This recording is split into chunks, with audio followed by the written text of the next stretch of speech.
Prefer করবো যে ভাই ওর বোন তোমরা আগে স্কোরটা আনো, বাকি যে প্রসেসগুলো আছে তোমার স্কোর চলে আসলে তোমার বাকি যে প্রসেসগুলো আছে এটা অটোমেটিকলি স্টেপ বাই স্টেপ হয়ে যাবে। ফেডারেশন ভার্সিটি আমি চুজ করলাম, আল্লাহর রহমতে আমি স্টেপ বাই স্টেপ প্রসেসগুলো আগাইলাম। ফার্স্ট অফ অল হচ্ছে আমি মেবি 5 তারিখ সম্ভবত 7 এপ্রিল মে হচ্ছে আমি অফার লেটার পাই, কন্ডিশনাল অফার লেটার। হ্যালো, আসসালামু আলাইকুম গাইস, আশা করি সবাই আল্লাহর রহমতে ভালো আছেন। আজকে ভিডিও খুবই ইম্পর্টেন্ট ভিডিও, কারণ মাস্টার্সের দুজন স্টুডেন্ট আছে আমার সাথে। তো মাস্টার্সের দুইজন বড় ভাই থেকে আমরা জানবো যে কত লাখ টাকা গেছে টোটাল। আর এই ভাই নতুন আসছে কয়দিন আগে। তো ভাই আজকে ভাইয়ের পুরো জার্নিটা শেয়ার করবে যে কত লাখ টাকা গেছে, কিভাবে প্রসেস শুরু করছে। তো উনি হচ্ছে ডক্টরেট ইউনিভার্সিটি স্টুডেন্ট। সো উনি ব্যাচেলর কমপ্লিট করার পর মাস্টার্সে ডিগ্রি কাটছে, ক্রেডিট ট্রান্সফার করা নেই।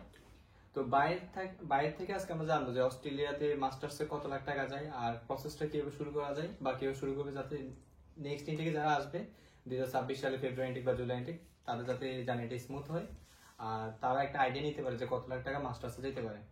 তো আমরা আজকে দুই ভাই থেকে তাদের স্টোরিটা শুনবো, প্লাস তাদের থেকে জানবো যে আসলে কত লাখ টাকা যায় আর মাস্টার্সের প্রসেসটা কি আসলে কঠিন নাকি সহজ, আর অস্ট্রেলিয়াতে মাস্টার্সে আসলে কি আসলে সার্ভাইভ করা যায় কিনা আমরা দুই ভাই থেকে আজকে জানবো। তো আমরা প্রথমে বাইরের কাছে যাই। ভাই, আপনি যদি আপনার পরিচয়টা দিয়ে শুরু করতেন। আচ্ছা, আমার নাম মোহাম্মদ জুবাদ হোসেন রাব্বি। আমার বাসা হচ্ছে কিশোরগঞ্জ, বাজিতপুর থানা। তো আমি বিগত 2 দিন আগে হচ্ছে মেলবোর্ন শহরে আসছি, মাস্টার্স অফ ডাটা সায়েন্স। আর এমনি আমার ব্যাচেলার ছিল হচ্ছে ড্যাফোডিল ইন্টারন্যাশনাল ইউনিভার্সিটি, আর আমার সাবজেক্ট ছিল হচ্ছে software engineering with major in data science.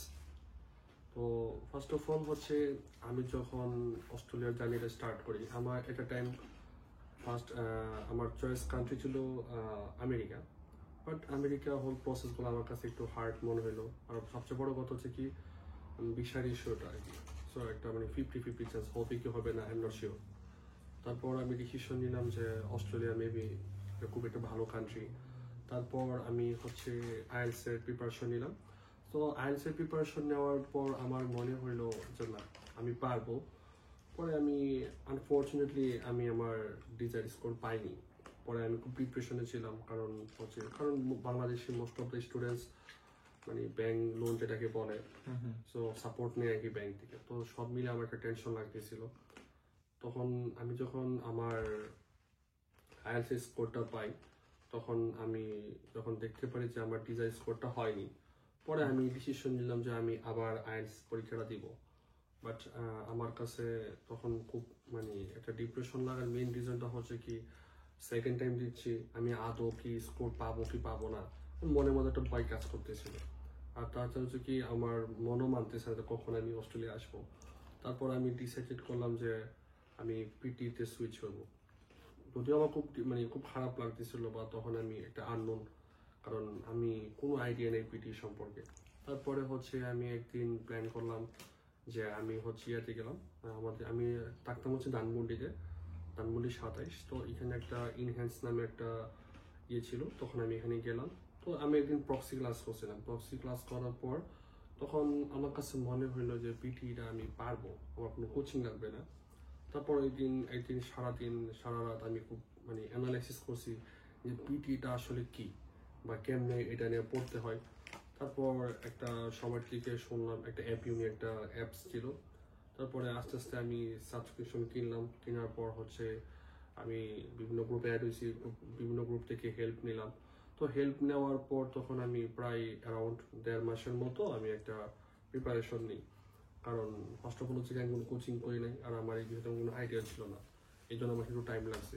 তবে আমার মতে পিটিটা মানে আমি খারাপও বলবো না, আবার বেশি ভালোও বলবো না, বাট সাজেস্ট করবো হচ্ছে যারা মানে ইংলিশে ভালো, সেক্ষেত্রে হচ্ছে আইএলটিএস দেওয়াটাই বেটার।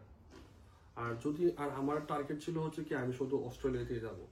তখন আমি চিন্তা করলাম যেহেতু আমি অস্ট্রেলিয়াতে যাব, আর অস্ট্রেলিয়াতে পিটিটা ভালোভাবেই অ্যাকসেপ্ট করে, তখন আমি করছি যে কি, তখন ডে বাই ডে আমি পিটি প্রিপারেশন নেওয়ার পরে আমি মেবি এপ্রিলের 28 তারিখে পরীক্ষাটা দিই। এপ্রিলের 28 তারিখে পরীক্ষা দেওয়ার পর তারপর হচ্ছে এদিন রাত মেবি 29 তারিখ রাত ভোর সকাল যেটা বলে, তখন আলহামদুলিল্লাহ আমি আমার ডিজায়ার স্কোর পাইছি। পাওয়ার পর 29 তারিখ আমি হচ্ছে অল প্রসেস করি হচ্ছে স্টারিনেট ধানমন্ডি ব্রাঞ্চ থেকে। তো পরে আমি আমার যে কাউন্সিলর, ওই ভাইয়ের সাথে আমার আগেই পরিচয় ছিল, তো ভাইয়ের সাথে গিয়ে বললাম ভাই মিনিমম তো এমন আমার রেজাল্ট আসতো, তো ভাইয়া আমার বললো যে তোমার সাথে ফেডারেশন ভার্সিটি খুবই ভালো হবে। তারপরে স্টেপগুলো শুরু হয় জিএস ক্লিয়ারেন্স। তো জিএস ক্লিয়ারেন্স নিয়ে আমার খুব একটা টেনশন ছিল, কারণ হচ্ছে মানে আমার এরকম কোনো সোর্স অফ ফান্ড বা এরকম কোনো আমার ছিল না। তখন আমি আমার কাউন্সিলরকে শেয়ার করলাম যে ভাই এমন এমন আমার সিচুয়েশন, তো এখন আমি কি করতে পারি বা আমার জন্য কোনটা করলে বেটার হয়। তো আমি আমার এক রিলেটিভের কাছ থেকে, সে হচ্ছে বিজনেস করে। তো তার বিজনেস, তার সমস্ত ডকুমেন্টস, যদি কেউ পার্টনারশিপ বিজনেস থেকে তার কি কি লাগে, যার বিজনেস তার ব্যাংক স্টেটমেন্ট লাগে, তার ট্রেড লাইসেন্স লাগে, তার এনআইডি লাগে, মানে এইগুলোই লাগে। তারপরে আমি এইগুলা কালেক্ট করলাম। কালেক্ট করার পরে হচ্ছে আমার যে কাউন্সিলর ছিল, সে মানে উনি হচ্ছে আমাকে সাজেস্ট করছে যে তুমি এই লয়ার সাথে কথা বলতে পারো। তো কয়েকটা লয়ার অবজারভেশন করার পর আমি ওনাকে চুজ করলাম। চুজ করার পর হচ্ছে আমার সমস্ত প্রোফাইল, আমার সমস্ত ডকুমেন্টস ওনাকে আমি শেয়ার করলাম। তো আমি সোর্স অফ ফান্ড হিসেবে দেখাইছি পার্টনারশিপ বিজনেস, কারণ আমি ব্যাংক থেকে যে 60 লক্ষ টাকা যে আমি সাপোর্ট নিয়েছি, এখন এই সাপোর্টটা তো আমার হচ্ছে একটা সোর্স অফ ফান্ড দেখাইতে হবে যে টাকাটা কই থেকে আসছে। তো আমি পরে আমার কাউন্সিলর আমাকে বললো যে তুমি পার্টনারশিপ বিজনেস দেখাইতে পারো। তো পার্টনারশিপ বিজনেসের উইথড্র ইনভেস্টমেন্ট এটাকে বলে। তো পরে আমি হচ্ছে ওই এই প্রসেসগুলোর মাধ্যমে, লয়ারের মাধ্যমে আমি যে 60 লক্ষ টাকাটা, এটা কি বেশি বিজনেস ইনভেস্টমেন্ট রিটার্ন যেটাকে বলে আর কি, ওই রিটার্ন দেখানো হয়েছে। তো রিটার্নটা দেখানো হয়েছে আমি যেদিন হচ্ছে আমার ব্যাংক স্টেটমেন্টটা স্টার্ট করছি, মেবি 23 মে সম্ভবত, maybe May, I am not sure.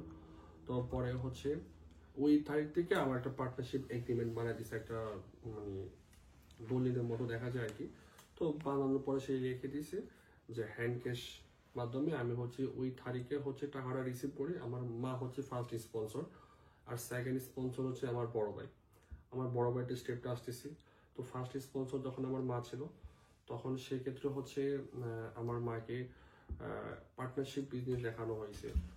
তারপর হচ্ছে যেই তারিখে হচ্ছে আমার মা ব্যাংক স্টেটমেন্টটা স্টার্ট করছে, ওই তারিখ থেকে একটা স্টেটমেন্ট লেখা হয়েছে যে ওই তারিখে হচ্ছে আমার মা যে বিজনেসের জন্য যে টাকাটা ইনভেস্ট করছে, ওইটা সে রিটার্ন করছে। মানে রিসিভ করার পর সেই টাকাটা হচ্ছে কি আমার পড়াশোনার জন্য, যেটা হচ্ছে ব্যাংকে রেখে দিছে। এটা হচ্ছে কি ইমিগ্রেশন যারা অস্ট্রেলিয়া, তাদেরকে প্রুভ করার জন্য আর কি। আর সোর্স অফ ইনকাম হচ্ছে আমার মার হচ্ছে per yearly maybe around 32,40,000 something Bangladeshi taka. তারপরে হচ্ছে এটা হচ্ছে সবকিছু আমার কাউন্সিলারই বলে দিচ্ছে যে তুমি এই বিজনেস থেকে তুমি সোর্স অফ ইনকামটা দেখাও আর সোর্স অফ ফান্ড দেখাও। যদিও আমার যে বায়ার থেকে হচ্ছে যে ব্যাংক স্টেটমেন্টটা নিয়েছি, আমি দেখলাম ওনার প্রায় 10 মাসের ট্রানজেকশন ছিল হচ্ছে 1,53,00,000 মতো, মেবি অ্যারাউন্ড। তারপর হচ্ছে তো আমার কাউন্সিলর বললো যে তুমি source of fund and source of income এটা থেকে দেখাতে পারো। আর যেটা সোর্স অফ ইনকাম দুজন স্পন্সর দিয়েছি, আমার বড় ভাই এবং আমার মা। তারপরে আমার মাকে দেখাইলো যে 32,40,000 টাকা আমার মা হচ্ছে ওই বিজনেস থেকে পাইতেছে। এখন লয়ার করছে কি একটা স্টেটমেন্ট দিছে যে ফর এক্সাম্পল আপনি হচ্ছে বিজনেসের ওনার, তো বিজনেস থেকে হচ্ছে আপনি 60% নেবেন, আমি 40% নিব। মানে আমি বলতে আমার মাকে, তো আমার মাকে 40% দেখানো হয়েছে যে ব্যবসা থেকে যাই আসে 40% আমার মা নেবে। ওই 40% থেকে হচ্ছে আমার সোর্স অফ ইনকামটা দেখানো হয়েছে। আর সোর্স অফ ফান্ড হচ্ছে ওই যে, আমি যদিও সঠিক জানি না, মেবি বাংলাদেশে কোনো ব্যবসা করতে হলে মেবি আগে ইনভেস্ট করতে হয়, কিন্তু একটা বড় একটা অ্যামাউন্ট দিতে হয়। তো এই বড় অ্যামাউন্টটা হচ্ছে কি আমার মা 2 বছর পরে এটা রিটার্ন করেছে, আই মিন 23 মে, যেদিন হচ্ছে কি আমার ব্যাংক স্টেটমেন্টে স্টার্ট হয়েছে, ওই দিন আমার মা টাকাটা রিটার্ন করছে। তো এটা হচ্ছে কি সোর্স অফ ফান্ড দেখাচ্ছে। তো এখন সেকেন্ড স্পন্সর আমার বড় ভাই হচ্ছে, তাকে হচ্ছে কুয়েত সিটিতে। তো এখানে সে হচ্ছে একজন টার্মিনাল 2-তে একজন মানে ইলেকট্রিশিয়ান হিসেবে কাজ করতেছে আর কি। তো তার হচ্ছে ব্যাংক স্টেটমেন্ট, যদিও সে হচ্ছে কি তার ব্যাংক স্টেটমেন্ট ছিল না, আসলে যারা বাইরে থাকে মোস্ট অফ দ্য মানুষই হচ্ছে কি আপনার করে আর কি, যেটা হচ্ছে কি মানি এক্সচেঞ্জ বা কিছু একটা মাধ্যমে টাকা পাঠায় আর কি। তো আমি আমার বড় ভাইয়ের হচ্ছে পাসপোর্ট, তারপর হচ্ছে কি আকামা, তারপর হচ্ছে কি স্যালারি শিট, এগুলো দেখাইছি। এইগুলো দেখানোর পর সব ডকুমেন্টস কালেক্ট করার পরে আমার যখন জিএস ক্লিয়ারেন্সটা সাকসেস হয়, তো জিএস ক্লিয়ারেন্স সাকসেস হওয়ার পরে আমি হচ্ছে পেমেন্ট করি। যদিও ফেডারেশন ইউনিভার্সিটি মানে মাস্টার্সদের কাউকে স্কলারশিপ দেয় না, তো যদিও আমার হচ্ছে ব্যাচেলরে আমার স্কলারশিপ মানে রেজাল্টটা খুবই ভালো ছিল, 3.87 out of 4। তো সেক্ষেত্রে হচ্ছে আমাকে ফেডারেশন ভার্সিটি আমাকে হচ্ছে একাডেমিক এক্সিলেন্স স্কলারশিপটা দিছে 20%। তারপর হচ্ছে যখন স্কলারশিপ দেওয়ার পর আমার টোটাল অ্যামাউন্ট আসে পার সেমিস্টার 13,800, যেটা বাংলাতে কনভার্ট করলে যদি আমি 80 টাকা করেও ধরি সেটা অ্যারাউন্ড 11 লাখের মতো হয় আর কি। তারপর আমি এটা পেমেন্ট করলাম, তারপর হচ্ছে কি আমি হেলথ ইন্স্যুরেন্স দিলাম। হেলথ ইন্স্যুরেন্স দেওয়ার পর ভিসা প্রসেসিং স্টেপ পার করলাম। যখন আমার জিএস ক্লিয়ারেন্সগুলো হয়, আমার সমস্ত ডকুমেন্টসগুলো হচ্ছে কি আমার লয়ার থেকে কালেক্ট করি। কালেক্ট করার পর আমি আমার যে কাউন্সিল তাকে দেখাই যে ভাইয়া সব কিছু ঠিকঠাক আছে কিনা। যখন বললো যে উনি ওকে, ও হ্যাঁ আরেকটা বিষয় হচ্ছে আমার বাবার নাম, মায়ের নাম, আমার মার যে ব্যাংক যে আমি আরেকটা কাজ করছি আমাদের দেশে যেটা বলে না যে ডিপিএস, অনেকে সেভিংস এর মতো ডিপিএস অ্যামাউন্ট রাখে। তো আমার বড় ভাই আর আমার মা, তো দুজনের সবকিছু মিলায় আমি সোর্স অফ ফান্ড দেখাচ্ছি টোটালি বাংলাদেশি টাকায় 68 লক্ষ টাকা। তারপরে বাট আমার মার একটা ডকুমেন্টে নামটা ভুল ছিল। তারপর হচ্ছে কি আমি আমার লয়ারের মাধ্যমে, যেটাকে বলে এফিডেভিট, সমস্ত প্রসেসগুলো করার পরে আমি যখন সবকিছু ওকে হয়েছে, তারপর হচ্ছে আমি মেবি জুনের 2 তারিখে হচ্ছে কি ভিসা লঞ্চ করি। তারপর হচ্ছে কি ভিসা লঞ্চ করার পর ওই দিনই আমি ভিসা লঞ্চ করার পরে আমি হচ্ছে IOM মেডিকেল থেকে হচ্ছে আমি আমার মেডিকেলটা কমপ্লিট করি। তারপর হচ্ছে 5 তারিখে হচ্ছে কি আমি ফিঙ্গারপ্রিন্ট দিই। আর 7 তারিখে হচ্ছে আমাদের দেশে হচ্ছে তখন কোরবানি ঈদ ছিল। তো আমি 2 তারিখে মেডিকেল পরীক্ষা দিই। তারপর হচ্ছে 7 তারিখে হচ্ছে আমার মেডিকেল ক্লিয়ারেন্সটা আসে। আর তখন ডে বাই ডে খুব টেনশনে ছিলাম কখন ভিসা আসবে, কারণ অনেকে দেখতাম এআই তে হয়ে যেত। তখন আমার কাছে মনে হইতো, আমি যখন দেখলাম যাদের এআই ভিসাগুলো হইলো, তখন দেখলাম যাদের ব্যাংক ম্যাচুরিটি আফটার 3 মান্থস, তখন দেখলাম ওদেরটা দেখলাম যতগুলো মানুষের এআই হয়েছে সবারটা দেখছি 4 মাস বা 3 মাসের বেশি, মেবি 4 মাসের মতো হয়েছে, ওদেরটা এআই হয়েছে। তখন আমার কাছে মনে হলো আমার তো এখনো 3 মাস হয়নি। 3 মাস যখন হয়নি তখন আমি ওয়েট করতেছিলাম, বাট তখন খুব টেনশন ছিল, আমার মা খুব টেনশনে ছিল, কারণ আমার আশেপাশের মানুষ সবাই ভিসা পাচ্ছে, আমারটা এখনো হচ্ছে না। মানে আমারটা এখনো হচ্ছে না বলতে কি আসলে আমার টাইম হয়নি, বাট মন তো মানতেছে না যে কখন হবে। তারপর আমাদের একটা ফেডারেশন একটা গ্রুপ ছিল, সবার দেখলাম সিকুয়েন্সি ভিসা পাচ্ছে। লাইক ধরেন আজকে আজকে 25 তারিখ পাইতেছে, যারা 25 তারিখ অ্যাপ্লাই করছে 25শে মে সবারটা পাইলো, যারা হচ্ছে পরের দিন পাচ্ছে, যারা 26শে মে ওরা পাইতেছে।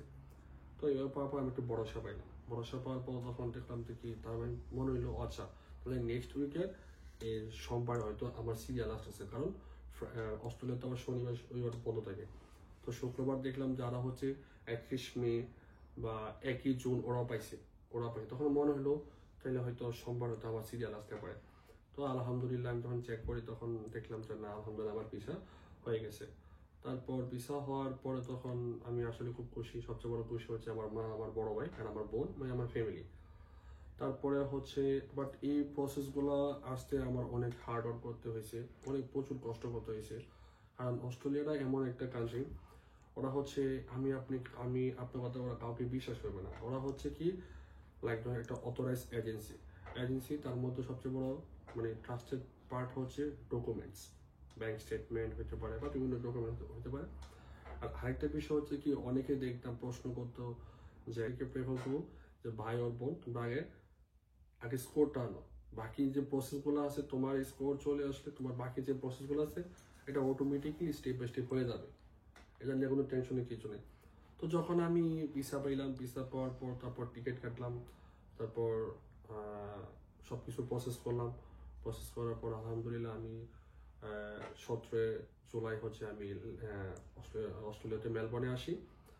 আর আমার সমস্ত প্রসেসগুলো হচ্ছে যদি আমি ক্যালকুলেশন করি, এখানে মানে আমার আইএলস কস্ট, তারপর হচ্ছে কি পিটি কস্ট, তারপর হচ্ছে কি টিউশন ফি, ভিসা ফি, হেলথ ইন্স্যুরেন্স, তারপর হচ্ছে কি বাংলাদেশ থেকে অস্ট্রেলিয়া আসার পর যে পরিমাণ কিছু টাকা নিয়ে আসতে হয় ব্যাকআপের জন্য। আর ইনিশিয়ালি তো আইসা আমি কোনো জব বা কোনো কিছু পারবো না, তো সেক্ষেত্রে আমার কিছু অ্যামাউন্ট নিয়ে আসতে হবে, এটা পার্সন টু পার্সন। ভ্যারি করে, হ্যাঁ। হ্যাঁ, তো আমার যতটুকু ক্যাপাবল আছে আমি নিয়ে আসছি। তো সবকিছু মিলাই অলমোস্ট আমার বলা যায় 22 লক্ষ মতো চলে গেছে। সবকিছু মিলাই আমি বলতে পারি 22 লক্ষ টাকা মাস্টার্সে। আপনার তো হচ্ছে ফেডারেশন ইউনিভার্সিটি, হ্যাঁ, আমার ফেডারেশন ইউনিভার্সিটি। তো বাইরে কত লাখ টাকা গেছে মাস্টার্সে আসতে টোটাল? আমার হচ্ছে এ টু জেড, আপনার মানে যদি ইনক্লুড করি আইএলস, তারপর হচ্ছে পিসের processing, A to Z, even আমার কস্ট মানে আমি যে মার্কেট করছি সবকিছু নিয়ে, আমার সাথে হচ্ছে হ্যান্ড ক্যাশ যেটা আমি নিয়ে আসছি, এটা নিয়ে 22 লাখের ভিতরে। 22 লাখ। তো গাইস লাস্টে যে কথাটা বলবো সেটা হচ্ছে বাইরে দুইজনই ভাই স্কলারশিপ পাইছে। এখন স্কলারশিপ না পাইলে আপনার প্রায় 25 লাখের উপর যাবে। Yes. আর আপনি যদি স্কলারশিপ পান সেক্ষেত্রে আপনার 21 থেকে 22 লাখ টাকার মধ্যে সব হয়ে যাবে। আর এটা হচ্ছে বাইরে যে ইউনিভার্সিটিগুলো আছে ওগুলো হচ্ছে level 2 university, but level 1 university যেগুলো ওগুলো কিন্তু টিউশন অনেক বেশি, ওটা আপনাদের মাথায় রাখতে হবে। তো সামটাইমস আপনারা আমাকে প্রশ্ন করেন যে ভাই লেভেল 1 ইউনিভার্সিটি যেগুলো টপ নচ ওগুলো টিউশন ফি কেমন? আমি যদি ইউনিভার্সিটি অফ মেলবোর্ন বা মনাস ইউনিভার্সিটির কথা বলি, বা আপনার যদি আমি আরো একটা ইউনিভার্সিটির কথা বলি, এগুলো টিউশন ফি অনেক বেশি। হ্যাঁ ইউনিভার্সিটি অফ সানশাইন হ্যাঁ এগুলোর টিউশন ফি অনেক বেশি। সো স্কলারশিপ পাইলে তখন ভিন্ন কথা, তখন একটু তাও আপনার মোটামুটি 25 লাখের মতো যাবে স্কলারশিপ পাইলেও। বাট এগুলোর বিষয় রেশিও ভালো, প্লাস হচ্ছে আপনার কস্টও বেশি। আবার ওনারা যে ইউনিভার্সিটিতে অ্যাপ্লাই করছে ওগুলো হচ্ছে আবার লেভেল 2 এর মধ্যে টপ ইউনিভার্সিটি। ফেডারেশন ইউনিভার্সিটিতে কিন্তু আপনার স্কলারশিপ পাইলে তাহলে আপনার খরচটা একটু কমে, কিন্তু স্কলারশিপ পাওয়ার জন্য আপনাকে ওইরকম প্রসেস করতে হবে। সো বাইরে ওইভাবে দুজনে ওইভাবে প্রসেস করছেন, একজন সায়েন্স স্টাডি অ্যাপ্লাই করছেন আর একজনে ফেডারেশন ইউনিভার্সিটি অ্যাপ্লাই করছেন। ওনারা ভালো একটা স্কলারশিপ পাওয়ার কারণে ওনাদের খরচ কমে গেছে। সো আপনারা যদি আপনাদের ওইরকম ডকুমেন্টস তৈরি করতে পারেন, ওইভাবে যদি ইউনিভার্সিটি অ্যাপ্লাই করতে পারেন, ইউনিভার্সিটি যদি কনভিন্স করতে পারেন, তাহলে আপনারা স্কলারশিপ ভালো একটা স্কলারশিপ পাবেন, সেক্ষেত্রে আপনাদের কস্টটা কমে যাবে। তো যারা নেক্সট ইয়ারগুলোতে আসবেন অবশ্যই ওইভাবে প্রসেস করবেন। যদি কোনো গাইডেন্স আপনাদের প্রয়োজন হয় অবশ্যই পেজে নেবেন, অথবা আমাদের থেকে সাজেশন নিতে পারেন। তো সবার জন্য শুভকামনা, দেখা হবে নেক্সট কোনো ভিডিওতে। আজকে এই পর্যন্ত, আল্লাহ হাফেজ, আসসালামু আলাইকুম।